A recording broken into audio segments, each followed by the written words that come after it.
In this video, we are going to learn about the theory of metal cutting.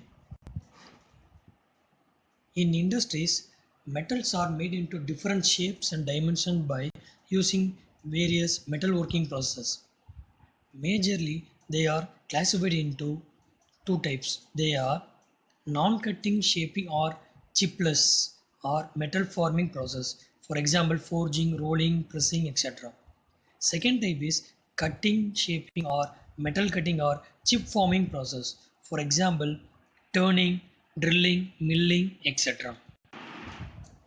Metal removal process. Machining is the process of metal removal in order to get the desired dimension and surface finish. Then the material removal process is based on work and tool. For example, in turning, the rotation of work will be against the tool. For in drilling, milling, the rotation of tool will be against the work. In planning operation, the linear movement of work will be against the tool. In shaping, the linear movement of tool will be against the work. This is the types of metal cutting process. There are two types of metal cutting process. They are orthogonal cutting process and oblique cutting process. Orthogonal cutting process in which the cutting edge of the tool is perpendicular to the cutting velocity factor. But in oblique cutting, the cutting edge will be inclined at an angle with the current velocity factor. The chip flows over the tool face on the orthogonal cutting. In oblique cutting, the chip flows on the tool face. Only two components of cutting forces are acting on the tool. But in oblique cutting, three components of the cutting force are acting on the tool. Only one cutting edge in action. More than one cutting edge are in action for oblique cutting. Cutting tools. Cutting tools are classified based on the cutting edges. The two types of cutting tools are single point cutting tool and multi point cutting tool. Single point cutting tools are used as turning tool, shaping, planning, thread cutting, etc. Multi point cutting tools are used in milling cutter, broaching, knurling, drilling, etc. The nomenclature of single point cutting tool. The main parts of the single point cutting tool are shank, face, flank, base, nose, cutting edges.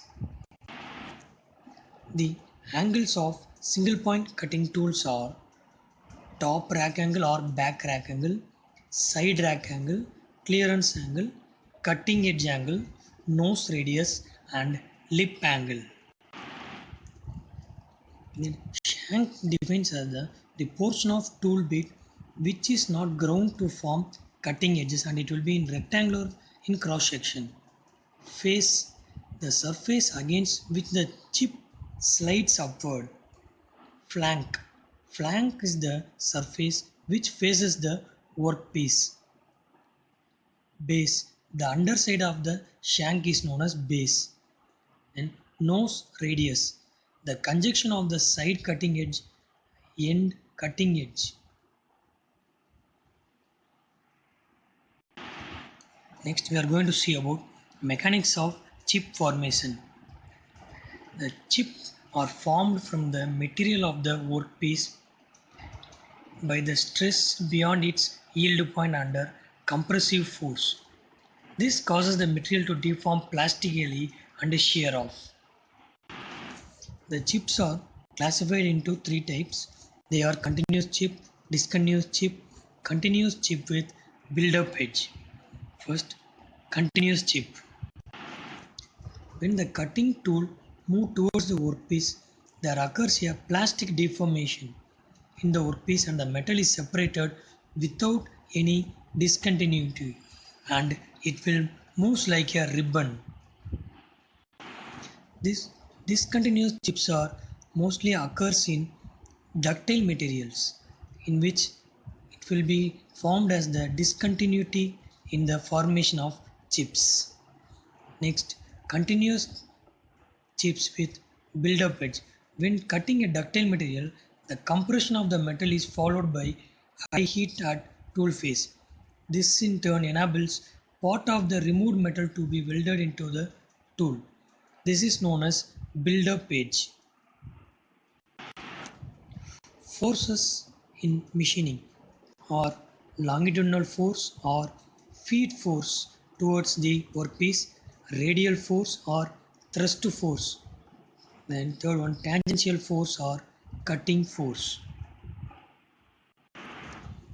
Next, this is Merchant circle diagram, which shows the forces acting on a piece of continuous chip coming out from the shear zone at constant speed.